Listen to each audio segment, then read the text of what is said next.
अरे ओ, अंजलि बहू कहाँ मर गई?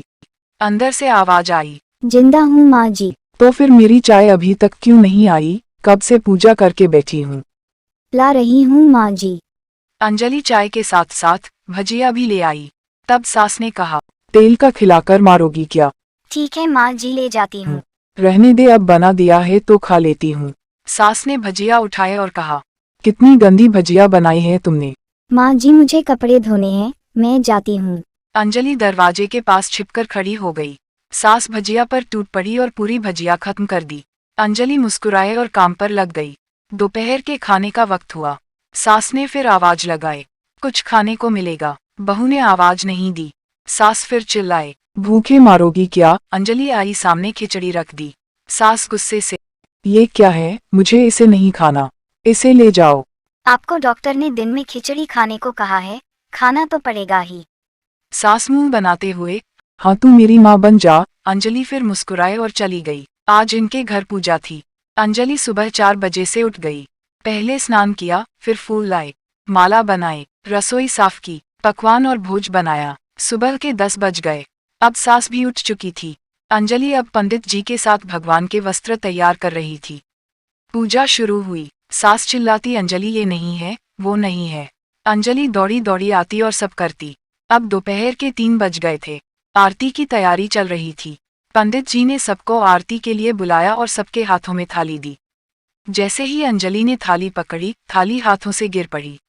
शायद भोज बनाते हुए अंजलि के हाथों में तेल लगा था, जिसे वो पोंछना भूल गई थी। सारे लोग तरह तरह की बातें करने लगे। कैसी बहू है, कुछ नहीं आता, एक काम भी ठीक से नहीं कर सकती, ना जाने कैसी बहू उठा लाए, एक आरती की थाली भी संभाल नहीं सकती। उसके पति भी गुस्सा हो गए पर सास चुप रही, कुछ नहीं कहा, बस यही बोल के छोड़ दिया, सीख रही है, सब सीख जाएगी धीरे धीरे।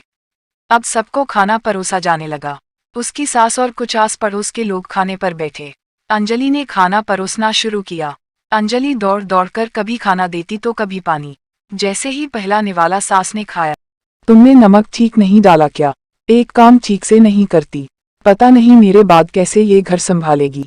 आस पड़ोस वाले फिर शुरू हो गए, ऐसी बहू है, वैसी बहू है, वगैरह वगैरह। दिन का खाना हो चुका था। अब अंजलि बर्तन साफ करने लग गई। रात में जगराता का कार्यक्रम रखा गया था। एक तरफ खाना खिलाया जा रहा था, तो दूसरी तरफ उसके पति के ऑफिस के दोस्त ड्रिंक कर रहे थे। कभी उसका पति चिल्लाता, थोड़ा बर्फ लाओ, तो कभी सास चिल्लाती, यहाँ दाल नहीं है। पति फिर चिल्लाता, कोल्ड ड्रिंक नहीं है, पापड़ ले आओ। इधर उधर की भागदौड़ में अंजलि के हाथों से उसके पति की शराब गिर पड़ी और बोतल टूट गई। पति ने गुस्से में 2 झापड़ अपनी पत्नी को लगा दिए। फिर कहता है, जाहिल कहीं की, देखकर नहीं कर सकती, तुझे इतना भी काम नहीं आता। सारे लोग देखने लगे। उसकी पत्नी रोते हुए कमरे की तरफ दौड़ी। फिर उसके दोस्त ने कहा, क्या यार, पूरा मूड खराब कर दिया।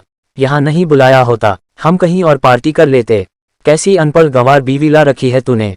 उसे तो मेहमानों की इज्जत और काम करना तक नहीं आता। तुमने तो हमारी बेइज्जती कर दी। अब आस पड़ोस की औरतों को और बहाना मिल गया था। वो कहने लगी, देखो क्या कर दिया तुम्हारी बहू ने, कोई काम की नहीं है। मैं तो कहती हूँ अपने बेटे की दूसरी शादी करा दो, छुटकारा पाओ इस गंवार से। सास उठी और अपने बेटे के पास जाकर उसे थप्पड़ मारा और कहा, अरे नालायक, तुमने मेरी बहू को मारा, तेरी हिम्मत कैसे हुई, तेरी टांगे तोड़ दूंगी। उसके बेटे के दोस्त कुछ कहने ही वाले थे कि उसकी माँ ने घूरते हुए कहा, चुप, बिल्कुल चुप, यहाँ दारू पीने आए हो, जबकि पता है आज पूजा है और तुम्हें पार्टी करनी है। कैसे संस्कार दिए हैं तुम्हारे माता पिता ने, और किसने मेरी बहू को जाहिल बोला? जरा इधर आओ, चप्पल से मारूंगी अगर मेरी बहू को किसी ने एक शब्द भी कहा तो। अरे पापी, तूने उस लड़की को बस इसलिए मारा कि तेरी शराब टूट गई। पापी, वो बच्ची सुबह 4 बजे से उठी है, घर का सारा काम कर रही है, ना सुबह से नाश्ता किया ना दिन का खाना खाया, फिर भी हंसते हुए, सबकी बातें सुनते हुए, ताने सुनते हुए घर के काम में लगी रही। तेरे यार दोस्तों को वो अच्छी नहीं लगी, जूते से मारूंगी तेरे दोस्तों को जो कभी उन्होंने ऐसा कहा। उसके यार दोस्त चुपके से खिसक लिए। अब सास बहू के कमरे में गई और बहू का हाथ पकड़कर बाहर लाए। सबके सामने कहने लगी, किसने कहा था अपनी बहू को घर से निकाल के दूसरी बहू ले आना, जरा सामने आओ। कोई सामने नहीं आया। फिर सास ने कहा, तुम जानते भी क्या हो इस लड़की के बारे में? ये मेरी माँ भी है, बेटी भी। माँ इसलिए मुझे गलत काम करने पर डांटती हैं और बेटी इसलिए, कभी कभी मेरी दिल की भावनाएं समझ जाती हैं। मेरी दिन रात सेवा करती है, मेरे 1000 ताने सुनती है, पर एक शब्द भी गलत नहीं कहती, ना सामने ना पीठ पीछे। और तुम कहते हो दूसरी बहू ले आओ। याद है ना छुटकी की दादी, अपनी बहू की करतूत। सास ने गुस्से से पड़ोस की महिला को कहा, अभी पिछले हफ्ते ही तुम्हें मियाँ बीवी भूखे छोड़ घूमने चले गए थे। मेरी इसी बहू ने 7 दिनों तक तुम्हारे घर पर खाना पानी, यहाँ तक कि तुम्हारे पैर दबाने जाती थी। और तुम इसे जाहिल बोलती हो। जाहिल तो तुम सब हो जो कोयले और हीरे में फर्क नहीं जानते। अगर आइंदा मेरी बहू के बारे में किसी ने एक लफ्ज भी बोला तो मुझसे बुरा कोई नहीं होगा, क्योंकि ये मेरी बहू नहीं, मेरी बेटी है। बहू सिसकियां लेते हुए फिर कमरे में चली गई।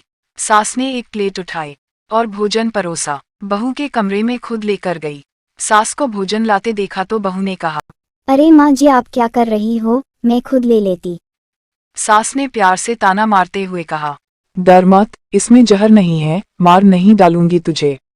तुझे नई सास चाहिए होगी, पर मुझे अभी भी तू ही मेरे घर की बहू चाहिए। बहू ने अपनी सास को रोते हुए गले से लगा लिया। सास भी रो दी पहली बार और कहा, चल खाना खा ले। फिर मजाक करते हुए कहा, मेरे पैर दबाने चले आना और ये ख्याल मन में मत लाना कि सास कितना बोलती है। किसी दिन मैं इसका गला दबा दूंगी, क्योंकि कभी मैं भी यही सोचती थी। फिर दोनों खूब हंसने लगी। दोस्तों, आपको हमारी कहानी कैसी लगी? कृपया कमेंट बॉक्स में जरूर बताएं। साथ में लाइक और सब्सक्राइब का बटन दबाना ना भूलें।